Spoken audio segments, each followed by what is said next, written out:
Murakoze nshuti mudahwema kubana natwe, mumeze mute? Imana ikomeze kubaha umugisha kandi ikomeze ibabe hafi ibashyigikire. Uyu munsi tugiye kuvuga ku kibazo rusange, ikibazo cy'ubukene buri kugenda bwibasira abantu. Iyo turebye hirya no hino mu gihugu ndetse no hanze yacyo, tubona hari ibibazo by'ubukene biri ku rwego ruhambaye, ku buryo leta itagize icyo ikora ibintu byarushaho kudogera, cyangwa se n'abaturage nabo batagira icyo bakora ibintu bikarushaho kuzamba. Muze tugirane ibihe byiza. Ni Justin Niyonsaba, iyi ni Channel Amahumbezi nk'ibisanzwe. Ni channel ikugezaho ibiganiro bitandukanye kandi byagufasha muri ubu buzima. Rero turashimira cyane mwebwe mudahwema kubana natwe kandi mudahwema kutwereka ko mudushyigikiye. Dushimira abakora like, abakora share, abatanga ibitekerezo byabo muri comments, abakora subscribe bagafungura n'inzogera. Mpamya nashidikanya yuko video zacu zibageraho mu ba mbere. Rero uyu munsi turashaka kugira ngo tuganire ku kintu kijyanye n'ubukene. Iyo bavuga ubukene akenshi hari igihe dutekereza wenda ko ubukene ari ukuba udafite imodoka cyangwa se kuba udafite ikindi kintu runaka, ariko ubundi ubukene ni ukubura ibintu by'ibanze. Kubura amazi, kubura umuriro, kubura ibyo kurya, kubura imyambaro, kubura aho kuba n'ibindi nk'ibyo.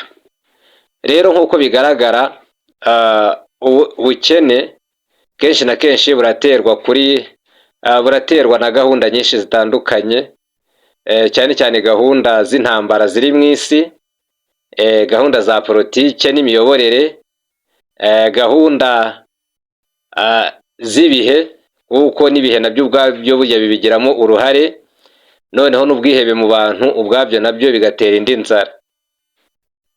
Kenshi na kenshi mu minsi yashize twagiye twumva ibijyanye n'intambara ya Ukraine ndetse n'Uburusiya, twagiye twumva ingaruka byagiye bigira mu bihugu bitandukanye, kubera ko Ukraine yari yarafatiriwe, cyangwa se ibicuruzwa byari byarafatiriwe mu nyanja kugira ngo bidakwirakwira hirya no hino mu bihugu.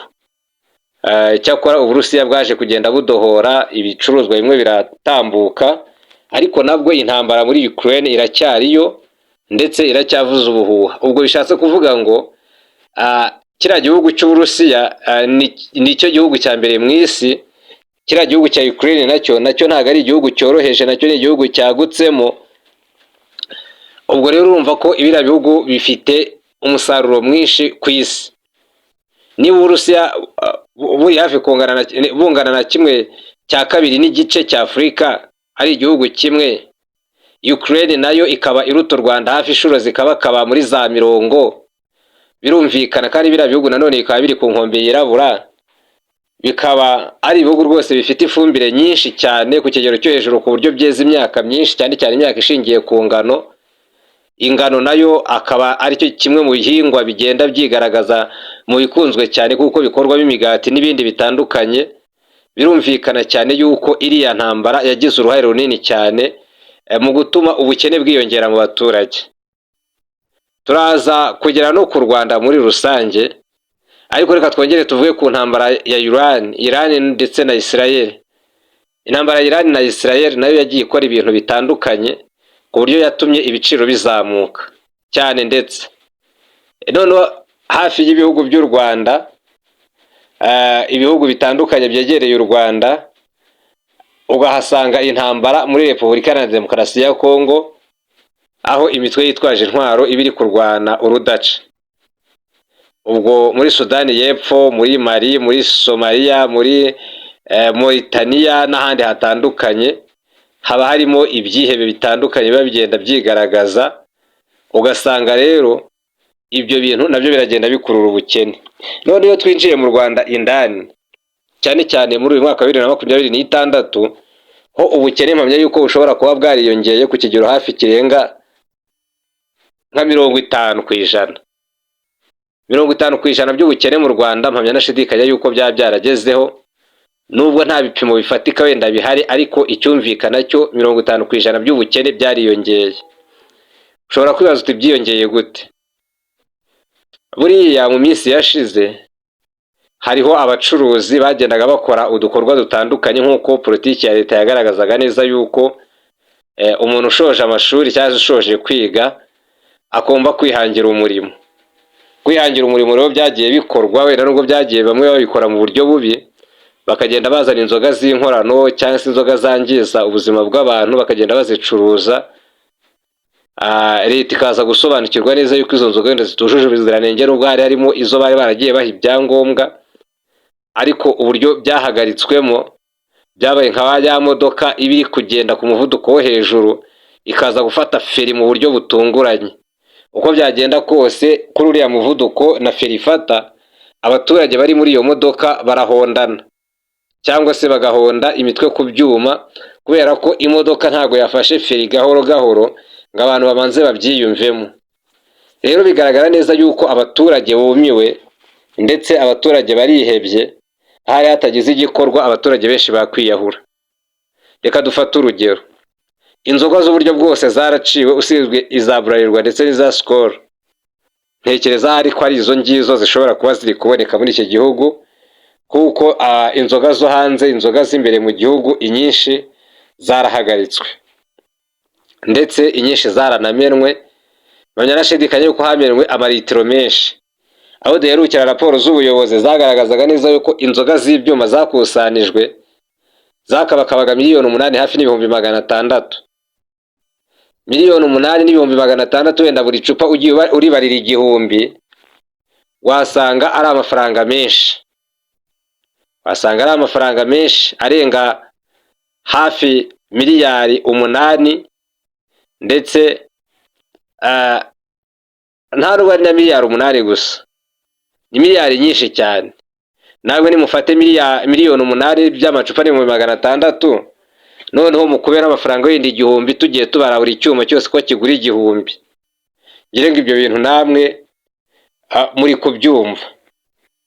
Ngirenga ibyo bintu muri kubyumva. Ni ibintu rero bihambaye. Nyamuneka rwose ni ibintu bihambaye.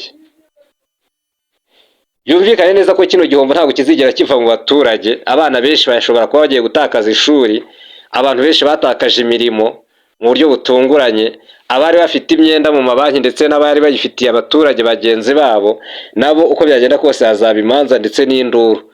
Kandi nyamara umuntu wagujije yabaga yiringiye yuko azishyura biturutse muri za nzoga bakoraga cyangwa se muri za nzoga bacuruzaga. Rero byasabaga neza yuko gucuruza uburozi byo ntago ari byiza, nta nubwo byemewe, ariko leta ikwiye gukora kandi ikwiye kuba yaranakoze ikintu gihambaye kizatuma iki cyuho kizibwa vuba, kuko hariho n'abantu bamenyereye kunywa, abo ngabo nabo bashaka icyo kunywa uko byamera kose. Hariho abantu bari bamenyereye kubona akazi kaburiho, kuko mpamya nashidikanya ko ari ibihumbi n'ibihumbi byakoraga muri izi nganda z'inzoga. Bigaragara neza yuko nabo basa nko batakaje ibyiringiro by'ubuzima.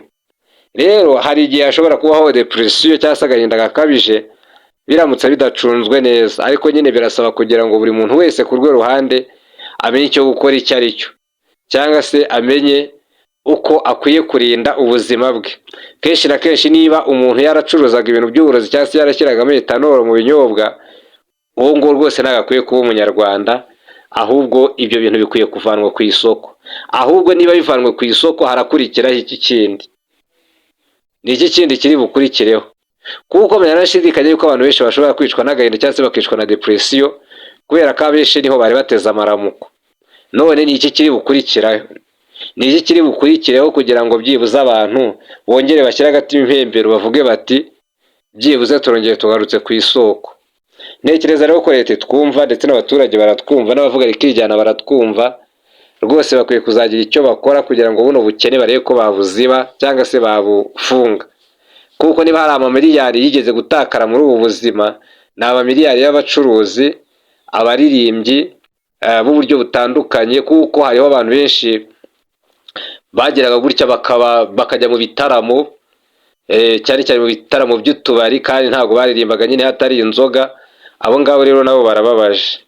Ibi bintu biro byagiye byafekta ku mpande zombi, waba unywa inzoga waba utayinywa, ukwiye kuzirikana ko ibi bintu bifitemo igihombo kinini cyane, kandi igihombo gishobora kuzamara igihe kirekire. Rero niba rwose wari umucuruzi turakwihanganishije, kandi niba wari umukozi mu nganda runaka nabwo turakwihanganishije, niba nawe wari warashoye imari mu bintu runaka cyangwa se wararanguye, nawe turakwihanganishije. Buri muntu wese ku rwego ruhande rero azirikane neza yuko igikwiye gukorwa ntabwo ari ukurwana, ahubwo igikwiye gukorwa ni ukumvikana kugira ngo abantu barusheho kujya inama ndetse no gufatira ingamba hamwe. Mukomeze rero mugire amahoro, ibyo twaganiragaho byari ibyo ngibyo, kandi niba ukunda ibiganiro byacu ukore subscribe, ufungure n'inzogera niba utarabikora, naho ikiganiro cyo nakagaruka. Yari Justin Niyonsaba, nawe ubutaha.